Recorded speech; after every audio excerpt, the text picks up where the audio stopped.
इस साल के पहले बजट वेबिनार में मैं आप सभी का अभिनंदन करता हूं। बीते कुछ वर्षों में बजट वेबिनार इसकी एक मजबूत परंपरा बन गई है। अक्सर बजट का आकलन अलग अलग पैरामीटर्स पर किया जाता है। कभी स्टॉक मार्केट की चाल पर बात होती है, कभी इनकम टैक्स प्रस्तावों पर चर्चा केंद्रित हो जाती है।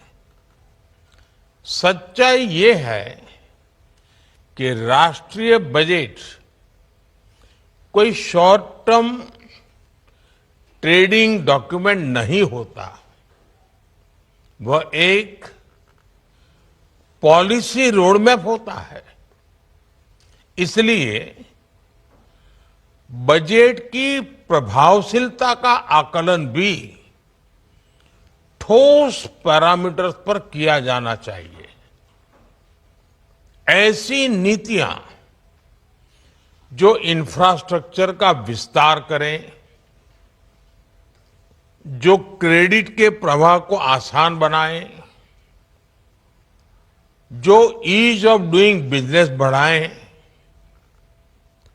जो गवर्नेंस में ट्रांसपेरेंसी बढ़ाएं, जो जनता का जीवन आसान बनाए, उनके लिए नए नए अवसर बनाएं। बजट में इससे जुड़े निर्णय ही अर्थव्यवस्था को स्थायी मजबूती देते हैं। और सबसे महत्वपूर्ण बात यह है कि किसी भी बजट को अलग थलग स्टैंड अलोन करके नहीं देखा जाना चाहिए। नेशन बिल्डिंग, राष्ट्र निर्माण, यह एक निरंतर प्रक्रिया होती है। हर बजट एक बड़े लक्ष्य की ओर बढ़ने का एक चरण होता है और हमारे सामने वो बड़ा लक्ष्य है साल 2047 2047 तक विकसित भारत का निर्माण। हर रिफॉर्म, हर आवंटन, हर बदलाव को इस लंबी यात्रा के हिस्से के रूप में ही देखा जाना चाहिए। और इसलिए हर साल बजट के बाद होने वाले ये वेबिनार बहुत महत्वपूर्ण होते हैं। मेरी अपेक्षा है कि ये वेबिनार केवल आइडियाज के आदान प्रदान तक सीमित न रहे, बल्कि एक प्रभावी ब्रेनस्टॉर्मिंग एक्सरसाइज बने। आपके अनुभव और व्यवहारिक चुनौतियों पर आधारित सुझाव आर्थिक रणनीतियों को और बेहतर बनाने और समाधान खोजने में अवश्य मदद करेंगे।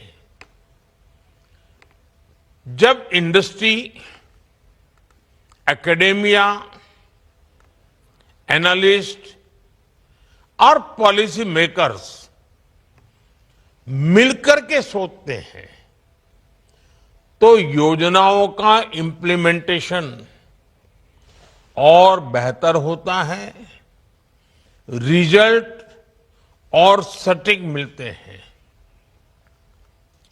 इन वेबिनार्स की सीरीज के पीछे यही एक भावना है। साथियों, 21वीं सदी का एक चौथाई हिस्सा बीत चुका है।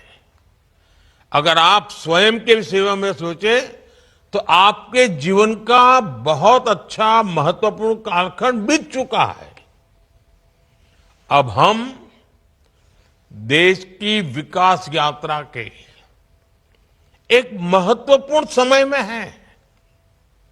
ये वो समय है जब हमारी अर्थव्यवस्था तेज गति से आगे बढ़ रही है और साथ ही भारत पिछले एक दशक में भारत ने असाधारण रेजिलियंस दिखाई है और ये संयोग से नहीं आई है। हमारी रेजिलियंस कन्विक्शन ड्रिवन रिफॉर्म्स की देन है। हमने प्रोसेसेस को सरल किया है, ईज ऑफ डूइंग बिजनेस को बेहतर बनाया है, टेक्नोलॉजी लेड गवर्नेंस का विस्तार किया है,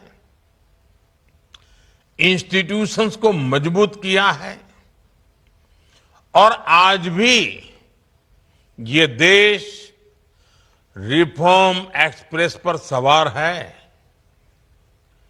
इस मोमेंटम को बनाए रखने के लिए हमें ना केवल पॉलिसी इंटेंट पर ध्यान देना है, बल्कि डिलीवरी एक्सीलेंस पर भी फोकस करना है। रिफॉर्म्स का मूल्यांकन घोषणा से नहीं, बल्कि जमीनी स्तर पर उनके प्रभाव से होना चाहिए। हमें एआई, ब्लॉकचेन और डेटा एनालिटिक्स का व्यापक उपयोग कर ट्रांसपेरेंसी, स्पीड और अकाउंटेबिलिटी बढ़ानी होगी और साथ ही ग्रीवेंस रिड्रेसल सिस्टम से इंपैक्ट की निरंतर मॉनिटरिंग भी करनी होगी। साथियों, पिछले एक दशक में इंफ्रास्ट्रक्चर पर हमारा बहुत फोकस रहा है। हमने सोच समझकर यह फैसला किया कि भारत का विकास highways, railways, ports, digital network, power systems, ऐसे अनेक अब जैसे ठोस एसेट्स को तैयार करके ही होगा। ये आने वाले कई दशकों तक प्रोडक्टिविटी पैदा करते रहेंगे।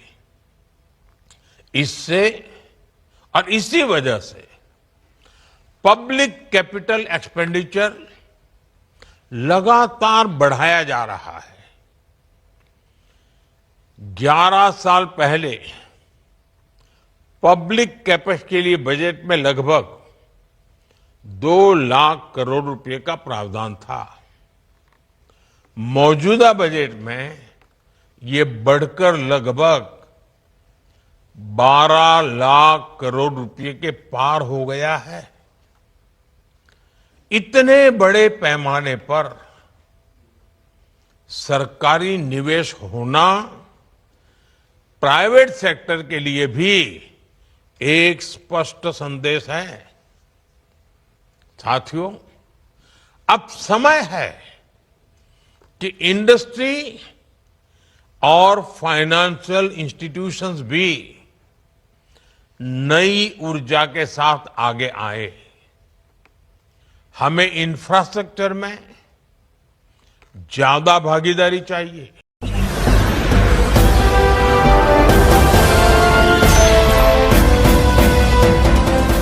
आप देख रहे हैं लाइव न्यूज 9 टीवी 9 राष्ट्र सबसे पहले।